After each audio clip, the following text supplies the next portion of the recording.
अस्सलाम वालेकुम रहमतुल्लाह नाज़रीन, मैं अब्दुल खुद्दूस शमा न्यूज़ में आपका इस्तकबाल करता हूँ। नाज़रीन, अभी हम कमिश्नर ऑफिस के बाहर है और अभी जो एडवोकेट्स है पूरी बेंच एक जाके उन्होंने कमिश्नर से बात की और क्या कमिश्नर ने कहा, ख्वाजा मोइज़ुद्दीन साहब जो हिट एंड रन केस है उसके बारे में क्या बात हुई, उनसे बात करते हैं। अस्सलाम वालेकुम। अस्सलाम वालेकुम। आज हम लोग कमिश्नर साहब के से अपॉइंटमेंट लिए हैं। हम लोग पूरे वकील वॉलंटरली यहाँ पे जमा हुए हैं।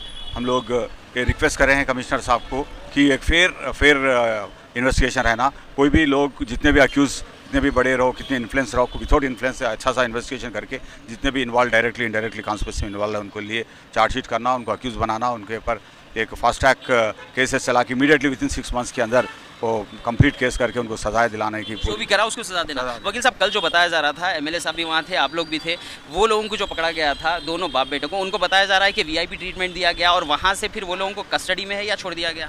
उन लोगों को वीआईपी ट्रीटमेंट देने की बात तो क्लियर है, वो तो करेक्ट है, क्योंकि जो ख्वाजा मोइज़ुद्दीन साहब के बेटे खुद देखे हुए हैं, उन्होंने बयान भी दिए हैं टीवी के अंदर। ये तो ट्रीटमेंट वैसा फ़ोन पे बात करके एयर कंडीशन में बैठ के सोफ़ों पे बैठ के बात कर ले रहे थे हंसी मजाकों के साथ, लिहाजा वो तो उसके अंदर कोई क्लियरिटी है। इसलिए हम लोग कमिश्नर साहब को आज मिल के बात कर रहे हैं कि अक्यूज़ को कोई किस्म का स्पेशल ट्रीटमेंट नहीं देना, जैसा आम इन्वेस्टिगेशन होता है वैसे देना। कोई आदमी दौलत से डराएगा ना, तो इन्फ्लुएंस से डराएगा, तो कोई ऐसा इन्फ्लुएंस से नहीं आना और फिर जिसने गुनाह किया है उसे सजा जरूर मिलना। वकील साहब, कोई ऐसा आपके पास, क्योंकि आप लोग कानून को जानते हो, आप लोगों के पास कोई ऐसा एक लॉ नहीं है कि वकील के ऊपर अगर कोई हाथ डाले, जैसा फॉर एग्जांपल इनकम टैक्स है, डिपार्टमेंट है, उनके ऊपर अगर हाथ डालते हैं तो स्ट्रिक्ट एक्शन लिया जाता है, तो एडवोकेट के ऊपर ऐसा हमला करना या उसकी जान लेना, कोई ऐसा आप लोगों के पास कोई रूल नहीं है, लॉ नहीं है उसका? लॉ के लिए हम लोग 20 साल से कंटिन्यूसली गवर्नमेंट ऑफ इंडिया को और स्टेट गवर्नमेंट को रिप्रेजेंट कर रहे हैं। एडवोकेट्स प्रोटेक्शन एक्ट के लिए एक प्रोटेक्शन एक्ट बनाए हैं, वो गवर्नर के पास पेंडिंग है, असेंबली में पास हुआ भी, वो कॉम्प्रिहेंसिव नहीं है, उतना सेटिस्फाइड नहीं है, उतने स्ट्रिंजेंट लॉस नहीं बनाए हैं। लिहाजा जैसा लॉ डॉक्टर्स को प्रोटेक्शन है उतना कंप्लीट प्रोटेक्शन लॉयर्स को भी होना है। वो बिल तो बनी ही है एज़ पर द जो न्यू अभी जो गवर्नमेंट बताए हैं कि एक एक्ट है, वो एक्ट ऑर्डिनेंस के लिए है, गवर्नर के पास पेंडिंग है। चलिए, बहुत अच्छी बात है। वकील साहब, लास्ट बात ये बताइए, जी अबूबकर साहब हमारे साथ है। अबूबकर साहब, ये बताइए, अब जो ये केस हुआ, अब बताया जा रहा है आप लोगों ने सीबी से भी मिला, अब डीसीपी से भी आप लोगों की मुलाकात होगी, तो फिर जी डीजीपी से मुलाकात होगी, ये केस फिर से दिन 2 दिन में वो लोग निकल सकते हैं या कुछ ऐसा उनके ऊपर केस किया जाएगा कि कुछ दिन के लिए उनको रिमांड में लिया जाए?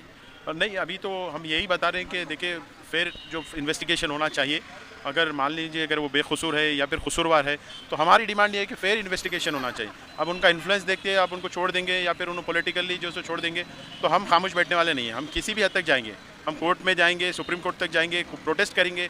तो हमारा यही है कि भाई हमारे एक एडवोकेट ब्रदर को वहाँ पर जो है दिन दहाड़े ब्रूटली बहुत कत्ल कर दिया गया।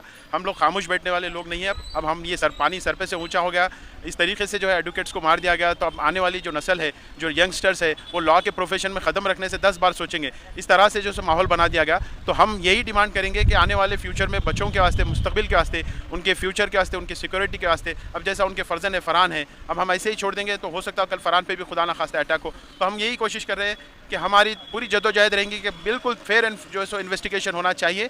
वही हमारी डिमांड है, चाहे कमिश्नर साहब से हो, चाहे डीजीपी साहब से हो, चाहे हम आगे चल के जो सब चीफ जस्टिस साहब से हम रिप्रेजेंटेशन देंगे, ताकि इस तरीके से जो सब प्रोटेक्शन एक्ट हो और यहाँ पर जो कातिल जो मर्डर करके जो ब्रूटली जो मर्डर करके दिन दहाड़े चले गए, उनकी जो सो सख्ती से सख्ती उनके ऊपर कार्रवाई हो। चलिए, बहुत अच्छी बात है। तो देखिए, यहाँ पर सीपी साहब से मुलाकात हुई, यही उम्मीद है कि किसी के साथ भी इस तरीके का वाक़या नहीं होना चाहिए, चाहे वकील हो, आम आदमी हो, किसी को हक नहीं किसी की जान लेना। तो अभी इन्वेस्टिगेशन चल रहा है, उम्मीद यही है कि पुलिस जल्द से जल्द इन्वेस्टिगेशन कर लेगी और पता कर लेगी जिसने भी ये किया है उसे सख्त से सख्त सज़ा ज़रूर मिलेगी। Thank you.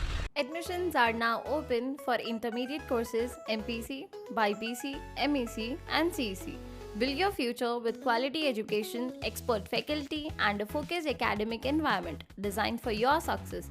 Admissions are open for boys campus at Tolichuki and Saidabad and for girls at Tolichuki and Malakpet. Limited seats are available. Visit the campus today or contact us for more details. Your journey to success begins here.